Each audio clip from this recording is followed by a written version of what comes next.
I was standing in my kitchen with a hot cup of coffee when my phone buzzed and my heart dropped. The email said my ranch. My private land had been reserved for 150 real estate agents. Reserved. Like a hotel ballroom, like a community center. Except this wasn't either of those things. This was my home. And to make it worse, GPS apps were already directing people straight to my locked gate. I stepped outside and saw bright yellow arrows hammered into the ground pointing right to my property like I was the day's tourist attraction. At first I thought it was a mistake, maybe a mix-up. But then I saw Denise Caldwell's name on that email the HOA president from the subdivision next door. If you've ever dealt with a textbook Karen, you know exactly the type. She was the kind of person who thought her HOA bylaws applied to the whole county, not just her little neighborhood. I'm reading her words on the screen Community Showcase Tour Access covered under CC Plus or NARS, and I swear my coffee went bitter in my mouth. Those CC Plus or NARS didn't govern my ranch. They didn't give anyone VIP access to my land. Yet, here was an entire caravan of realtors headed my way. My neighbor Rick walked over squinting at the signs like he couldn't believe it either. He laughed under his breath, but then he pulled out his phone and said, "Document everything." Jake, this is going to get interesting. He was right. By the time the first confused realtor pulled up phone in hand looking for check-in at my locked gate, I knew this was no accident. Someone had put serious planning into this programmed GPS, ordered signs, even sent out maps with my coordinates marked as the destination. I tried to stay calm. I called the county sheriff's non-emergency line, explained there were unauthorized signs, GPS pins, and a potential trespassing mess brewing. They promised a deputy would be around. Still standing there with Rick watching cars slow down, I could feel my pulse in my throat. This wasn't just nerve, it was audacity. By noon, it wasn't just cars. A pop-up tent and folding chairs appeared right outside my gate, orange cones lining the shoulder like it was an official event venue. Then, a vendor truck pulled up, the driver striding to my lock like he owned the place. HOA cleared this job. He said clipboard in hand. He was there to prep the gate for heavy traffic. I asked for proof of insurance, proof of my authorization, nothing. The insurance certificate didn't list my name. The so-called work order came from the HOA management company, not me. Realtors behind him muttered, "We paid for access. Why is the lock still on?" For a moment I felt small, outnumbered, like maybe I was the crazy one standing in the way of some unstoppable train. They had paperwork clipboards matching polos.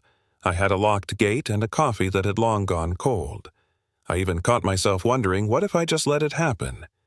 Would it really hurt me to let them parade through for a couple of hours? Maybe I was being difficult. Maybe Denise was right about community benefit. But then Rick leaned in and whispered, "Don't cave, Jake. This is your land." That snapped me out of it. And right then backup arrived in the form of Mark Bradley, the utility company guy. He caught a group trying to scout the back of my property through the service easement. They were convinced that a road meant for power line maintenance could double as a secret entrance for their caravan. Mark shut that down fast, waving official documents and posting a closure notice right on the gate. Watching those planners deflate gave me my resolve back. They weren't just mistaken, they were scheming. And I wasn't about to roll over. The next day, I sat in the county office with Ellen Carter, a woman who'd seen every kind of land dispute. She spread the HOA's emails on her desk, glasses sliding down her nose. "Jake," she said, tapping the header information, "this didn't come from county servers. It came from the HOA's own system." My stomach clenched. Forgery. They'd faked government consent. That wasn't arrogance anymore, that was fraud. Ellen forwarded everything to IT and law enforcement, and suddenly it wasn't just me against a pushy HOA president. I had the county on my side. Still, Denise wasn't backing down. That afternoon, she called me her voice, all professional courtesy. She said they needed at least 50 confirmed attendees to maintain their MLS certification, and my ranch was the perfect location. She spun some nonsense about historical community access, like a few neighbors walking nearby trails somehow gave her 150 people the right to march through my gate. I let her talk, recorded the call, and when she emailed me the official route sheet there, it was in black and white final stop ranch gate check-in. My name, my address printed like it was hers to give away. The next day was supposed to be their grand event. What they got instead was a showdown. Realtors lined the road, folding chairs scraped across asphalt, live streams rolled as a locksmith showed up with a work order to cut my lock. A realtor shouted, "Just cut it already." We paid for access. The locksmith hesitated. Eyes on the cameras, hands on his tools. For a second, I thought he'd do it. But then the county deputy pulled up, patrol car lights flashing, and the entire scene froze. The deputy asked for permits. There were none. He checked the insurance certificate. My name wasn't on it. He looked at my sign that read, "No events without owner's written permission," and said, "That's clear enough. This event can't proceed." Rick kept snapping photos while Denise finally arrived, HOA logos on her car, trying to spin the same community benefits speech. The deputy cut her off. "Ma'am, community relations don't override property law." The crowd groaned. Realtors muttered they'd wasted their time, and live stream chats lit up with comments mocking the whole circus. Then came the knockout punch. Ellen from the county showed up with printed proof the HOA forged those consent emails. She held the headers up for everyone recording to see. "This came from HOA servers, not the county," she said firmly. Phones caught every word. Realtors turned on Denise, one muttering, "She lied to all of us." Her face flushed red. Her authority crumbled, and the deputy started writing citations for unpermitted encroachments. The MLS system itself seemed to pile on agents' phones, pinged with notifications that the event location was disabled, their attendance canceled.